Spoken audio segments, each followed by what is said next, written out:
Bonjour à tous, merci d'être là. Nous allons donc vous présenter un exposé sur la kinésithérapie en scénologie, mais d'une façon qui vous permettra peut-être d'expliquer à d'éventuels prescripteurs. Donc je vais intervenir avec Martine Raffin-Rinto, qui est kinésithérapeute scénologue et qui est la présidente du réseau des kinés du sein. Bonjour à tous, je suis ravie d'être avec vous et donc on va vous parler effectivement de la kinésithérapie. Et donc moi je m'appelle Jocelyne Roland et je suis kinésithérapeute scénologue et la marraine du réseau des kinés du sein. Alors on sait qu'on a souvent besoin d'expliquer ce que l'on fait en scénologie parce que c'est encore un domaine qui n'est pas forcément connu de tous, des prescripteurs mais parfois aussi des kinésithérapeutes. Et il y aura 3 parties dans cet exposé. Donc le premier c'est pourquoi c'est difficile à expliquer, pourquoi il faut expliquer. Parce qu'il y a eu un changement de paradigme dans la prise en charge kiné.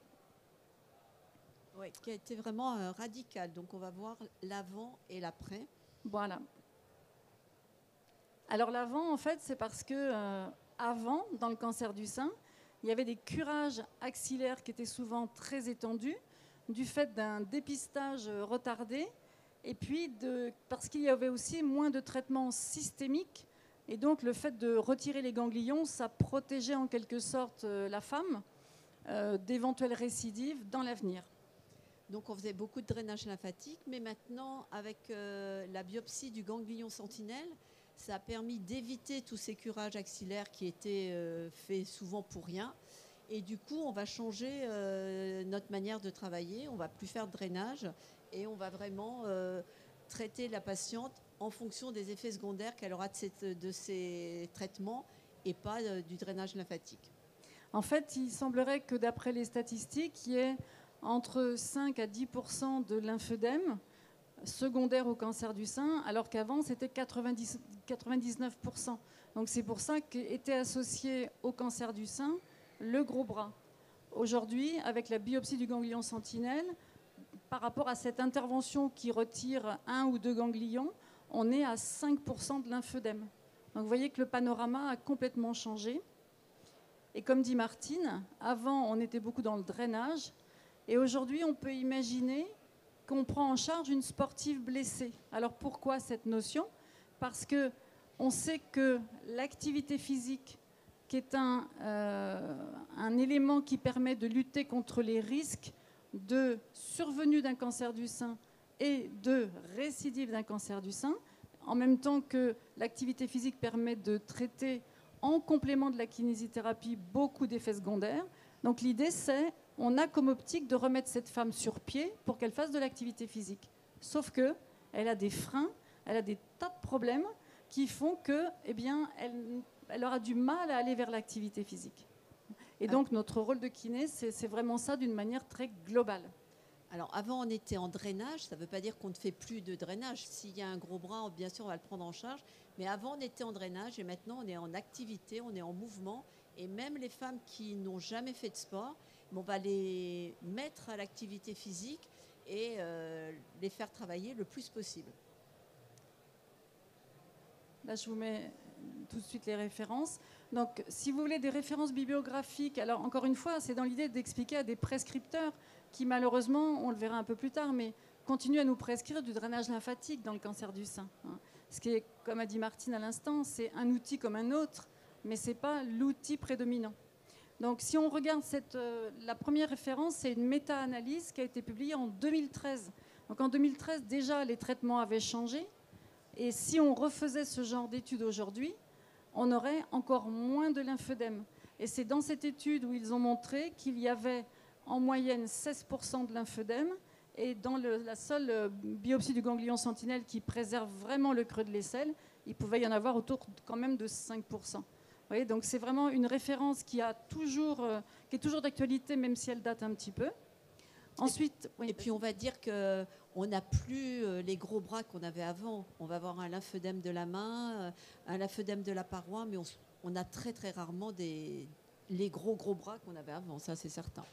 Alors deuxième référence très importante aussi, c'est pour dire ça ne sert à rien de prescrire du drainage à tout va, c'est qu'il a été démontré que faire du drainage en préventif ne prévenait pas l'apparition du lymphœdème.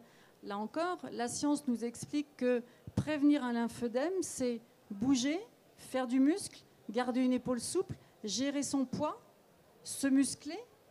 Tout ça, oui, ça va prévenir l'apparition d'un lymphœdème. Drainer, c'est un peu du temps perdu parce que c'est le temps qu'on aurait pu utiliser pour apprendre à cette femme à rebouger, à retrouver du plaisir à bouger. Donc ça a été démontré aussi par la science. Et la troisième chose qu'on voulait vous mettre ici, c'est que, en fait, avant, on croyait que de bouger, de faire du renforcement musculaire, allait générer le gros bras. Et c'est pour ça qu'il y a eu des centaines, des milliers de femmes qui, opérées d'un sein, d'un creux de l'aisselle, se sont dit « je ne peux plus rien faire, je ne peux plus bouger, mon bras est fichu, je ne peux plus porter, je ne peux plus m'appuyer dessus, je ne peux plus faire d'activité physique. » Or, vous voyez, on vous a dit juste le contraire. Il faut qu'il y ait de l'activité physique. Il n'y a pas d'interdit du moment qu'au niveau musculaire, le renforcement sera progressif. Et ça, on le voit tous les jours avec des patientes qui, en se démusclant, préparent le terrain du lymphœdème, alors que si elles bougent, eh bien, elles vont lutter contre l'apparition du lymphœdème. L'activité physique adaptée, elle fait partie intégrante du parcours de soins de la patiente et du parcours de soins kinésithérapiques. C'est une grosse partie dans notre prise en charge. Et nous, en fait, le kiné, c'est vraiment l'acteur qui prépare à l'activité physique. Si une femme va directement du post-opératoire à l'activité physique, obligatoirement, ça risque de mal se passer parce qu'elle a encore trop de problématiques qui n'ont pas été gérées. Quand elle passe par le kiné qui met en place des techniques actives, ce qui ne dispense pas, bien évidemment, de masser une cicatrice, de drainer un œdème s'il y a besoin.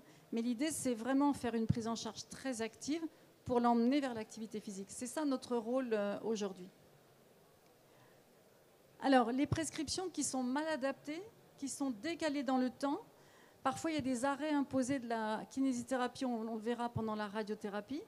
Et ça, vraiment, c'est encore quelque chose de très fréquent aujourd'hui, même si le RKS fait beaucoup d'actions, et Martine va pouvoir nous en parler, auprès de beaucoup de structures pour apprendre aux prescripteurs ce que fait le kinésithérapeute. Alors c'est vrai qu'on a encore aujourd'hui des ordonnances drainage lymphatique post-mastectomie. Et en fait, une fois, quand on reçoit la patiente, on va faire un bilan et le bilan ne justifie pas du tout de faire du drainage lymphatique. La prise en charge va être beaucoup plus globale, c'est-à-dire qu'on va travailler et le membre supérieur, le thorax, on va travailler le corps dans sa globalité. Donc, d'où la nécessité d'expliquer à nos prescripteurs que l'ordonnance est obsolète et qu'il faut la rédiger autrement. Alors ça, c'est un travail de longue haleine, il faut leur répéter plusieurs fois, mais c'est vrai que là, de plus en plus, on a quand même des prescriptions qui sont adaptées à notre prise de charge. Et le RKS, qui aujourd'hui compte plus de 1600 membres, commence à être connu de la part des médecins, des oncologues, des chirurgiens sénologues, et de ce fait, il y a une écoute qui se met en place parce que le RKS amène de l'information, des preuves scientifiques, de notre efficacité. Et ça permet de faire changer quand même cette vision qu'ont les prescripteurs de la kinésithérapie. Et il arrive même qu'ils nous les envoient même avant, puisque maintenant on a une consultation de bilan préopératoire où on va voir la patiente avant, ce qui nous permet de faire connaissance, de la connaître, de parler de sa future opération et après l'opération de pouvoir la reprendre rapidement. C'est facile pour un kiné de prendre une personne 1 heure pour faire un bilan. Quand il faut mettre 5, 6, plusieurs séances, nos emplois du temps sont tous archi pleins, donc c'est plus compliqué. Donc, quand on prévoit, la prise en charge est beaucoup plus agréable et pour la patiente et pour le kiné aussi. Alors, on a aussi beaucoup de prescriptions qui s'intitulent « massage de la cicatrice ».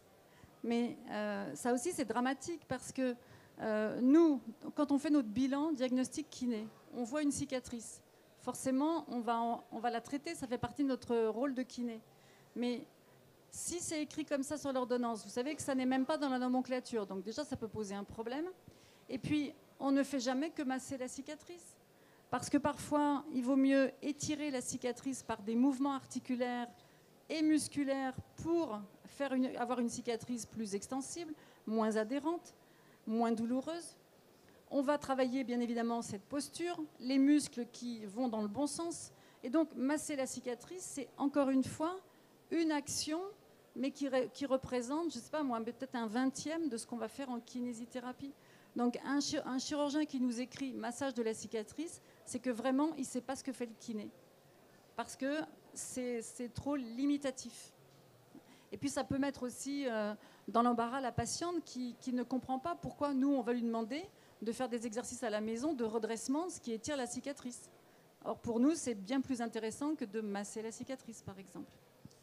Donc au RKS, nous, on incite nos adhérents à se rapprocher des chirurgiens, d'aller au bloc, parce qu'à partir du moment où on voit une opération, ben, c'est un moment où on peut discuter de ce qu'on fait, parce qu'en fait, nous, on ne connaît pas trop les opérations. Quand on le voit, c'est quand même mieux. Et puis eux, on leur explique notre prise en charge. Et après, ils savent ce qu'on peut faire et ils nous envoient les patients beaucoup plus facilement. Alors le deuxième point qu'il faudrait pouvoir mettre au point, être sur la même longueur d'onde avec les chirurgiens, c'est le moment du début de la kinésithérapie. Parce que dans énormément de publications internationales, la prise en charge, elle se fait à J3 en post-opératoire. En France, on a encore beaucoup de patientes qui vont d'abord voir le chirurgien un mois après à la consultation post-op pour qu'on les autorise à aller en kiné. Et ça, c'est terrible parce que si la rééducation est précoce, on sait, en employant les bonnes techniques, que la récupération peut être totale. Plus on attend, plus il va y avoir des effets secondaires qui vont s'installer, s'organiser. Et là, on ne sera plus dans une prévention de l'installation des effets secondaires, mais dans un effet curatif qui, parfois, laissera des séquelles. Et ça, c'est terrible. Récemment, il y a une kiné qui m'a envoyé une photo d'une patiente qui avait le bras en écharpe. Vous savez, comme dans les ruptures de coiffe, en post-opératoire de cancer du sein. Et elle s'est renseignée, la kiné, parce que ce n'était pas habituel. Et là, visiblement, la chirurgienne, elle met toutes les patientes comme ça. Donc vous imaginez le contexte de dire mon bras, il est foutu, je ne vais pas pouvoir bouger. En plus, les raideurs qui peuvent s'installer, les douleurs, c'est aberrant. Et ce n'est pas du tout justifié. D'où l'intérêt de les voir avant, parce que quand on les voit avant, on leur dit, après l'opération, vous allez peut-être être limité dans vos mouvements, mais vous pouvez aller jusque-là, vous allez jusque-là et vous le faites tous les jours. Vous bougez votre bras, vous ne restez surtout pas immobile, le bras en écharpe. Ça, c'est vraiment tout délétère au maximum. Donc c'est vrai que si on les voit avant, c'est encore mieux, mais après, il faudrait qu'on les ait le plus tôt possible et à nous de voir avec notre bilan ce qu'il y a lieu de faire. Mais les femmes ont besoin d'être rassurées parce qu'après une opération, une mastectomie, il y en a qui sont pas bien et on peut le comprendre. Donc si on les rassure, elles vont aller de l'avant et ça sera plus facile pour leur récupération et notre prise en charge. Il faut d'autant plus les rassurer que beaucoup de femmes qui ont été opérées il y a quelques années, or aujourd'hui, les femmes qui sont passées par le cancer du sein, il y en a beaucoup, et qui ont été prises en charge à une époque où il y avait beaucoup d'interdits, elles vont raconter leur histoire, mais leur histoire d'il y a 15 ans ou 20 ans. Et l'histoire de 15 ans ou 20 ans d'un cancer du sein, c'est plus la même histoire aujourd'hui. Et malheureusement, ces femmes, elles donnent des mauvaises informations. Mais ce qui fait que les femmes sont terriblement inquiètes de ce qui leur arrive en termes de récupération. Alors il y a autre chose, par exemple, il y a des chirurgiens qui pensent qu'une kinésithérapie trop précoce, trop violente va entraîner des lymphocèles.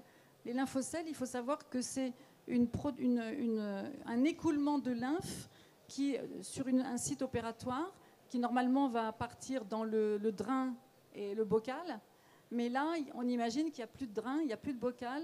Et donc, il y a un écoulement qui existe toujours au niveau du sein, au niveau du creux de l'aisselle, au niveau de la paroi. Et comme il ne peut pas s'éliminer par l'extérieur, il y a une collection de liquide, une collection de lymphe qui s'appelle un lymphocèle et qui va survenir et grossir et qui peut-être un jour sera ponctionné. Il y a des chirurgiens qui considèrent qu'à cause de ça, on n'envoie pas chez le kiné trop tôt parce que le kiné, c'est lui qui crée des lymphocèles. Or, il y a des études récentes qui ont montré que même à une prise en charge à J1, il n'y avait pas, avec de la kinésithérapie, il n'y avait pas de production de lymphocèles. Donc vous voyez, il y a encore des anciennes choses comme ça qui circulent. Des anciennes croyances. Des anciennes croyances et qui font que, malheureusement pour les patientes, la prise en charge est décalée. Et ça, c'est pas très bon pour la récupération, qui a priori devrait être intégrale. Et le dernier point, c'est la radiothérapie. Donc ça a été, est-ce qu'on continue la kinésithérapie pendant la radiothérapie? Donc on a fait une étude. Il y a beaucoup d'onco-radiothérapeutes qui disent aux femmes, vous n'allez plus en kiné. Or, on sait que pendant la radiothérapie, c'est un moment terrible pour les femmes, parce que peut-être que toutes les raideurs, toutes les limitations qu'on avait réussi à traiter avant la radiothérapie vont se réinstaller pendant, parce que la radiothérapie, c'est pas agréable, il y a un érythème radique, il y a des douleurs, le grand pectoral, il est très abîmé, etc., etc. Donc c'est vraiment à ce moment-là qu'il faut continuer la prévention des troubles. Et donc effectivement, on vous parlera après de l'enquête. Attends, je passe, mais je ne sais pas pourquoi il y a un truc en couleur qui... Alors ça, ce sont des études, encore une fois, parce qu'on s'est mis dans l'idée qu'il fallait parler à des prescripteurs. Et les prescripteurs, il faut leur montrer des études. Parce qu'aujourd'hui, les chirurgiens, s'ils n'ont pas des preuves scientifiques, ils vous disent, oui, mais c'est bien gentil ce que vous nous dites, mais quelles preuves vous avez? Donc ça, c'est une étude qui s'appelle l'étude Prosper, qui a été faite en Angleterre. Et ils ont beaucoup publié sur cette étude pour montrer qu'avec une prise en charge vraiment à la première semaine post-op, une prise en charge bien menée, bien conduite, avec beaucoup d'exercices actifs, faite par un kinésithérapeute qui suit sa patiente, même sur une population qui n'était pas forcément une population très favorisée au sens où il y avait déjà pas mal de problématiques d'épaule, de surpoids, de manque d'activité physique, eh bien, les femmes qui étaient suivies en kiné, elles récupéraient quasiment totalement toutes leurs fonctions au niveau du membre supérieur. Et l'autre groupe, il y avait quand même 382 personnes dans chaque groupe, hein, l'autre groupe qui n'était suivi que grâce à des conseils, vous savez, bouger tranquillement, mais bouger. Eh bien, ces femmes-là, elles avaient toutes des douleurs, des raideurs et éventuellement aussi des lymphodèmes. Donc ça, c'est en Angleterre. En plus, ils ont montré, vous savez, les Anglais, ils sont très à cheval sur les dépenses de santé. Ils ont montré que ça ne coûtait pas plus cher de faire suivre une femme en kiné que de la laisser simplement avec quelques conseils. Et puis ça, ce sont deux études qui ont été menées. La première, sur votre gauche, en Chine, avec des prises en charge en post-op à 3 ou 7 jours et un début de rééducation active à 3 ou 4 semaines. Donc ils ont fait 4 groupes et ils ont croisé ces critères. Et le groupe qui répondait le mieux, qui avait les meilleurs résultats dans la récupération, c'est celui qui était pris en charge à 3 jours post-op. Et à 3 semaines, on commençait de l'actif avec des résistances, avec des élastiques, avec des charges. Tout ça sous un couvert du kiné qui sait ce qu'il fait, il ne fait pas n'importe quoi. Et l'autre étude a été faite en Corée. Et si vous regardez les chiffres de la récupération, sur un groupe, encore une fois, qui a été suivi par un kiné avec des exercices actifs et vraiment les protocoles actuels, face à des femmes à qui on a simplement dit « il faut bouger », vous voyez les pourcentages de récupération. Après un mois, récupération complète de la force de l'épaule pour 67% des femmes dans le groupe exercice, contre 3% dans le groupe conseil. Enfin, vous voyez, l'écart, il est énorme. Donc aujourd'hui, on a plein de preuves comme ça pour montrer que si on fait de la kinésithérapie au bon moment et bien menée, avec des exercices actifs, plus tout le reste de ce qu'on sait faire en kiné, et des exercices que la patiente continue à faire chez elle, on a vraiment des récupérations qui sont optimales.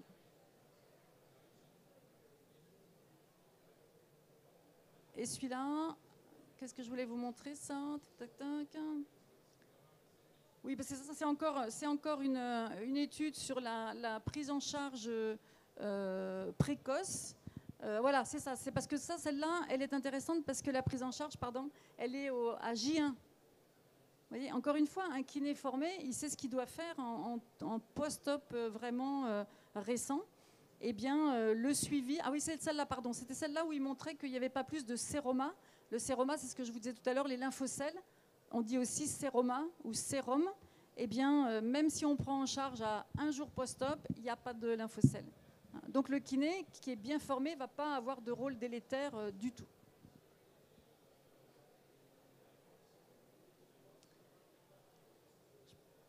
Le méconnaissance du rôle de la kiné, donc c'est la 3e raison pour laquelle il faudrait informer nos prescripteurs. Et c'est là où on va parler de l'enquête qu'on a menée autour de la radiothérapie. En fait, avec le RKS a un partenariat avec Unicancer. Vous savez, Unicancer, hein, c'est le regroupement de beaucoup de centres anticancéreux en France. Et via ce partenariat, on a pu interroger les oncoradiothérapeutes qui prenaient en charge des pathologies mammaires. Parce que, comme vous le disait Martine tout à l'heure, il y a beaucoup de radiothérapeutes qui disaient aux patientes, on arrête la kinésithérapie. Par méconnaissance de ce qu'on se fait. Voilà, exactement. En fait, l'idée, c'est, ils ne demandent pas tous d'arrêter la kinésithérapie, mais dans cette enquête, tous, enfin une grande majorité a dit, alors déjà le réseau des kinés du sein, vous voyez, ils ne connaissent pas tous, et puis surtout ce que fait la kinésithérapie, ce que fait le kinésithérapeute, ils ne savent pas. Hein.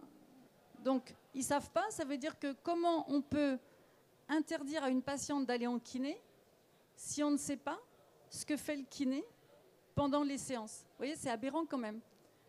Et donc, ce qu'on a conclu de cette étude, de cette enquête, c'est que peut-être qu'effectivement, il faut se rapprocher des oncoradiothérapeutes pour leur expliquer d'abord ce que l'on fait et pour leur montrer aussi que ce qu'on fait, ce n'est pas délétère et qu'au contraire, si on prend en charge les patientes et qu'on continue à les prendre pendant cette phase, eh bien, il y aura une meilleure récupération après. Alors c'est vrai que elles feront aussi leur radiothérapie dans de meilleures conditions parce qu'elles seront moins stressées, on leur expliquera, elles seront moins tendues parce que c'est vrai que d'avoir les bras comme ça tous les jours, c'est quand même la radiothérapie, c'est fatigant parce qu'on y va tous les jours, et c'est éprouvant pour elles, et le fait de les accompagner dans ce parcours, alors c'est vrai qu'elle est de plus en plus courte parce qu'on est passé de 6 semaines à 3 semaines, mais ça reste quand même très fatigant pour la patiente et très éprouvant. Et là encore, même si elles n'ont pas le temps de venir parce qu'elles sont fatiguées par les trajets, par les séances de radiothérapie, si on les a vues assez tôt dans le parcours de radiothérapie, on a pu donner des conseils sur les exercices à faire à la maison pour lutter contre les tendances d'enroulement de la posture. Parce qu'une femme qui va être fatiguée, qui va rester à la maison, regardez comment vous êtes tous en position assise, eh bien, vous êtes en fermeture d'épaule. Donc, avec la radiothérapie qui accuse cette tendance, si le kiné n'a pas pris le temps, n'a pas eu le temps d'expliquer tout ce qu'on peut faire dans une vie quotidienne pour lutter contre cet enroulement, eh bien, notre patiente, elle ressort de la radiothérapie, elle est encore plus raide qu'en post-op immédiat. Alors ça, c'est le gros problème parce que comme maintenant, il arrive qu'on fasse la chimio, enfin de plus en plus, on fait la chimio, quand elles ont de la chimiothérapie, on l'a fait avant l'opération. Quand on les a en post-chirurgie et qu'elles viennent en post-chirurgie après la consultation post-opératoire, elles arrivent et on est obligé en 3 semaines avant qu'elles commencent la radiothérapie de prendre en charge plein de choses et on n'a pas le temps. Donc c'est vrai que c'est important de les avoir plus tôt, ne serait-ce que pour leur expliquer tout ça et qu'elles arrivent au moment de la radiothérapie avec tous les tips qui sont importants pour elles et qu'elles puissent bien la vivre. Et justement, on parlait tout à l'heure de travail actif, d'exercice actif. La chimiothérapie a montré, il y a eu des études qui ont montré que dans une chimiothérapie, les femmes vont perdre en moyenne 25% de la force des membres inférieurs et 16% de la force des membres supérieurs à cause de la sarcopénie de la chimiothérapie. Si vous ajoutez ça au déficit de la chirurgie et au déficit de la radiothérapie, vous vous rendez compte qu'une femme peut très vite aller vers le déconditionnement musculaire et ne plus utiliser son bras ni en actif libre ni en force parce qu'il y a encore tous les a priori, tous les interdits. Et ça, pour l'avenir, c'est très délétère. Donc, l'idéal du parcours, ça serait que les femmes qui sont en chimio néoadjuvante, donc avant la chirurgie, on les ait plus vite en kinésithérapie pour pallier tous ces déficits, en fait. Alors, c'est pour ça qu'il y a ce fameux réseau, le RKS, le réseau des kinésithérapeutes du sein, qui a été créé parce que la prise en charge kinésithérapie et enseinologie, elle est quand même spécifique. C'est des patientes qu'on va voir tout au long du parcours de soins. Finalement, sans se vanter, la personne qu'elles vont voir le plus souvent, c'est le kiné, parce qu'on peut avoir une action pendant la chimio, en pré- et post-opératoire, pendant la radiothérapie, et puis après, on va les accompagner jusqu'à la reconstruction si elles se font reconstruire. Donc, on va les avoir pendant très longtemps. Et il faut quand même pouvoir répondre à leurs questions. Et donc, il faut être formé, il faut avoir une formation un peu spécifique. Donc, en 2020, ce réseau a été créé par une kinésithérapeute qui s'appelle Dorothée Delecourt, qui est à Bordeaux, et qui a dit, on va fédérer, elle avait testé ça dans son département, on va fédérer des kinés pour justement pas être tout seul dans son cabinet et pouvoir travailler ensemble. Aujourd'hui, on est plus de 1600 dans toute la France, dans les dom-toms, et puis on a des référents dans chaque département. Alors, on a plus de 100 référents aujourd'hui. Donc, dans chaque département, il y a des groupes qui se créent. On a des réunions, on se voit, on fait venir des chirurgiens, des différentes personnes pour nous informer et nous former sur les évolutions de la prise en charge en scénologie. On a des webinaires, alors qui sont réservés aux professionnels. Et puis maintenant, ces webinaires sont aussi ouverts aux patientes. On va en avoir un la semaine prochaine sur la prise en charge, sur le retour à l'emploi. Que faire quand on veut reprendre son travail. Et on vient d'ouvrir, en plus de ça, le RKS aux adhérentes, aux patientes, parce qu'on va être encore plus proche d'elles et on pourra, créer un forum, répondre à leurs questions, les aider dans leur parcours de soins. Donc, hormis une liste de kinés, il y a aussi plein d'informations, une mine d'or pour les kinés et une mine d'or aussi pour les patientes à qui on répondra sur toutes les questions qu'elles peuvent se poser et qui restent sans réponse. Donc on vous a mis à l'écran un livret qui peut être donné en parallèle de la kinésithérapie et puis un flyer qui a été fait récemment sur les bienfaits de l'activité physique adaptée, puisque l'idée du RKS, c'est vraiment agir auprès des patientes et puis les informer de plus en plus sur tout ce qui peut être fait pour elles. Et là, vous avez tous les grands objectifs de la kinésithérapie en scénologie. Vous voyez, on a écrit pas seulement du drainage, c'est vraiment tout ce qu'il faut faire. C'est une prise en charge globale, voilà. Vraiment globale. Et sur le long terme, parce que en fait, l'idée aussi, c'est de penser au vieillissement de la personne. On espère qu'elle va vieillir, puisqu'on espère qu'elle va guérir.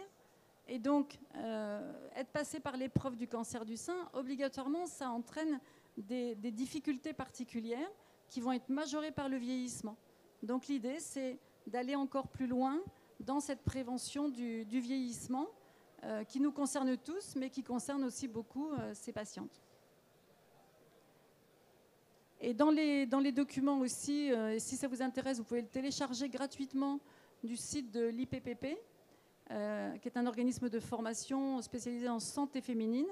Il y a ce petit livret qu'on a écrit sur la radiothérapie et qui permet d'être... donc vous le téléchargez gratuitement, vous pouvez donner le PDF aux patientes et ça leur explique tout le cheminement de la radiothérapie.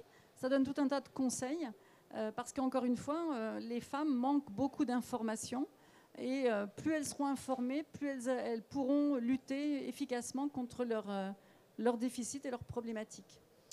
Il en est de même pour le livret du RKS. Elles peuvent, les patientes qui vont sur le site du RKS vont pouvoir télécharger le livret et s'en servir chez elles. Donc la prescription en scénologie, on a résumé ici, elle doit être précoce, globale, active. Imaginez qu'on va vers l'activité physique, ce qui est distinct du sport, vous le savez. Donc une femme peut ne pas pratiquer de sport mais être active et rester moins assise. Ce sont les deux éléments qu'il faut bien distinguer aujourd'hui. Bouger plus, être moins assise. On a remis ici le drainage lymphatique qui est en tout cas à éviter sur les prescriptions.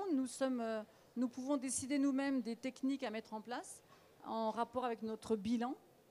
Massage d'une cicatrice, on oublie parce que de toute façon, ça va de soi. Moi, un chirurgien qui m'écrit massage d'une cicatrice, à la limite, je suis vexée parce que j'ai pas besoin qu'on me le dise. Et la patiente ne sera pas remboursée parce qu'en fait, comme ce n'est pas notre nomenclature, on ne peut pas faire une prise en charge. Donc ça veut dire que la patiente qui vient avec une ordonnance massage de la cicatrice, on va être obligé de lui dire « Mais madame, votre soin ne va pas être pris en charge. Elles ont un cancer, elles ne comprennent pas. » Donc on les renvoie chez le médecin et on leur explique, en expliquant au médecin que voilà, malheureusement, il faut qu'il change son libellé. Et puis un des rôles fondamentaux du kinésithérapeute, c'est aussi de répondre aux questions, expliquer, comme vous l'a dit Martine, On est sûrement le professionnel que les patientes voient le plus longtemps dans leur parcours de soins. Et on sait très bien, quand on arrête les soins de kiné, souvent elles sont complètement désemparées parce qu'elles se sentent perdues. Si nous aussi on arrête, qui va s'occuper d'elles? C'est pour ça que c'est important d'avoir mis en place avant une autonomisation des patientes et de les orienter vers l'activité physique pour qu'elles aient quelqu'un qui continue à s'occuper d'elles, mais cette fois sur le versant activité physique. Déconstruire les interdits qui n'ont plus cours. Il y en a encore qui... Pour un vaccin, tu te souviens? Tu m'avais dit, pour un vaccin, on demande si tu as eu un cancer du sein. Ah oui, alors voilà, je vais me faire vacciner et le pharmacien me dit, est-ce que vous avez eu un cancer du sein? Je lui dis non. J'ai souri, il ne savait pas que j'étais kiné. Et je lui dis, mais pourquoi vous me demandez ça? Parce que si vous avez eu un cancer du sein, je ne vais pas vous piquer de ce côté-là. Et donc je lui ai expliqué, je lui ai dit, bah, écoutez, voilà, je suis kiné, je vais vous expliquer. Mais lui, sa femme avait eu un cancer du sein il y a de nombreuses années, avec un curage axillaire très important. Et elle avait un gros bras, et il restait avec cette idée de gros bras. Donc du coup, quand il doit faire et le Covid et la grippe, il les fait revenir une semaine après parce qu'il ne veut pas les piquer dans le bras où il y a eu un cancer du sein. Comme donc, quoi, c'est des idées vraiment reçues et qui perdurent. Et qui perdurent et qui gênent la récupération, parce qu'à partir du moment où il y a des choses qui ne sont plus possibles de ce côté-là, il va y en avoir plein d'autres. En fait, non, c'est faux. Ce sont des interdits qui sont complètement dépassés. Il y a eu des preuves qui ont montré qu'il fallait plus s'arrêter à ces interdits. Il y a eu des publications. Voilà. Et tout ça, c'est aussi, comme disait Martine, le rôle de la formation des kinés pour dire, faut savoir qu'aujourd'hui, il y a des choses qu'on ne doit plus dire. Et surtout par rapport aux interdits. Voilà, merci de votre attention. Et si vous avez des questions, on est à votre disposition. Merci beaucoup.